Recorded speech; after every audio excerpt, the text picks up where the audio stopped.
नमस्कार किसान साथियों, आप सभी का स्वागत है फार्म हिंदी यूट्यूब चैनल पर। किसान भाइयों, आज हम आपके लिए एक बड़ी खुशखबरी लेकर आए हैं, खास तौर पर उन साथियों के लिए जो प्याज की खेती करते हैं या स्टोरेज की चिंता में हैं। कई दिनों से कयास लग रहे थे कि बांग्लादेश की सीमा खुलने वाली है, लेकिन फाइनल कुछ नहीं कहा जा रहा था। वजह ये थी कि वहां के किसानों के पास अपनी फसल को स्टोर करने की सही व्यवस्था नहीं थी। इसलिए वहां के आयातकों ने सरकार से अपील की थी कि जब तक स्टॉक की सही जगह नहीं मिलती, आयात मुश्किल होगा।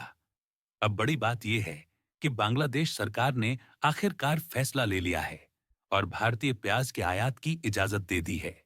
वाकई एक राहत की खबर है। अब देखने वाली बात यह है कि भारत से कितनी गाड़ियां प्याज लेकर बांग्लादेश रवाना होंगी। आज ही निकलती हैं या कल से सिलसिला शुरू होगा। अनुमान यही लगाया जा रहा है कि प्याज का आयात अच्छी मात्रा में होने वाला है, जिससे भारतीय किसानों को निश्चित तौर पर फायदा मिलेगा। अब सवाल ये उठता है कि क्या इससे भारत में प्याज के बाजार में भी उछाल आएगा या फिर सब कुछ सामान्य ही रहेगा। तो मेरे प्यारे किसान साथियों, बिना घबराए सोच समझकर कदम उठाइए।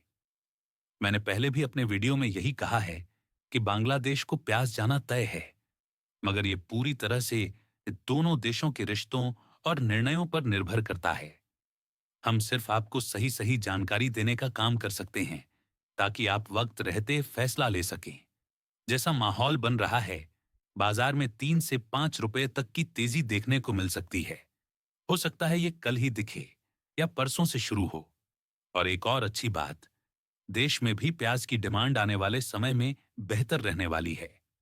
हालांकि सावन का महीना आ रहा है और परंपरागत रूप से इस दौरान प्याज की खपत थोड़ी कम मानी जाती है, लेकिन इस बार ऐसा कुछ जरूरी नहीं। बाजार में रफ्तार बनी रहेगी। किसान भाइयों, स्टॉक में रखा माल, चाहे वो गोल प्याज हो या एवरेज क्वालिटी का, उसमें भी हमें अच्छी खासी तेजी देखने को मिल सकती है।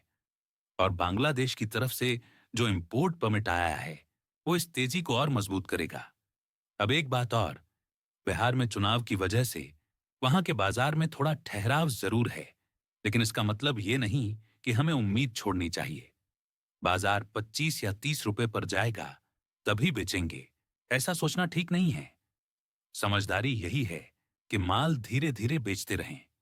वैसे भी 2024 और 2025 की स्थिति में फर्क है। इस साल उत्पादन लगभग 14 से 16 लाख मीट्रिक टन ज्यादा हुआ है। अब अगर बात करें सरकारी खरीदी की, तो नाफेड, एनएनएफईड तो एक्टिव है, लेकिन एनसीसीएफ, एनसीसीएफ अभी मैदान में पूरी तरह नहीं उतरा।